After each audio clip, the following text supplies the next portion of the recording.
Recording. A fishhook represented the letter J. A full moon took over the letter O, and the well-known video game character Pac-Man resembled the letter E, and that's how young little Joe first started learning how to spell out his name.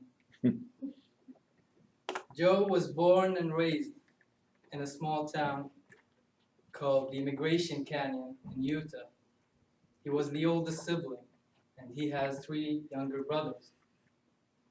His father is a very competitive guy, and he works in sales. On the other hand, his mother teaches kids who deal with autism. Joe went to a church school. Joe himself was Catholic. However, the majority of students over there were Mormons, and according to Joe, they both had their fair share of messing around with each other.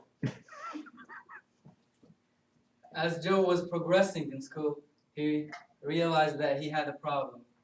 Sometimes he couldn't read out loud in class. Sometimes he would freeze out if he's not in his comfort zone. He later found out that he had ADHD.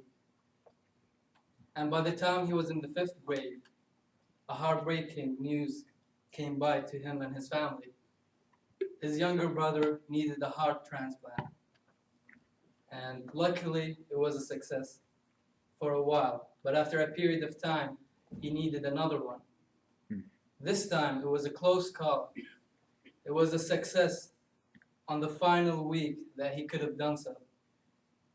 And Joe and his family took the news with nothing but gratefulness and humbleness, as they joked around saying, "This kid is a cat. He has 7 lives left." As year by year, Joe was not getting the grades he aimed for, and he was simply fed up. At the end of his sophomore year, he simply said, "I don't want to be seen as the dumb kid anymore." And that was Joe's turning point in life. After that moment, he started working extra hard on himself. He started getting those grades that he wanted. Not only that, but he became his student president and captained his football team.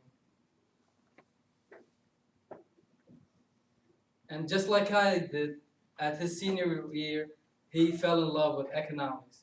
And that's why he's majoring in it currently alongside history. On his spare time, Joe likes to read books, especially non-fiction novels.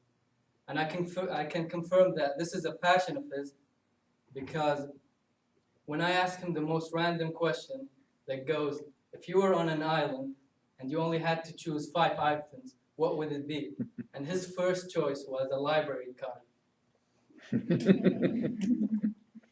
So that's a brief insight into Joe's amazing story that got him in this place at this time, where life did truly crush him, but has only succeeded in making a diamond.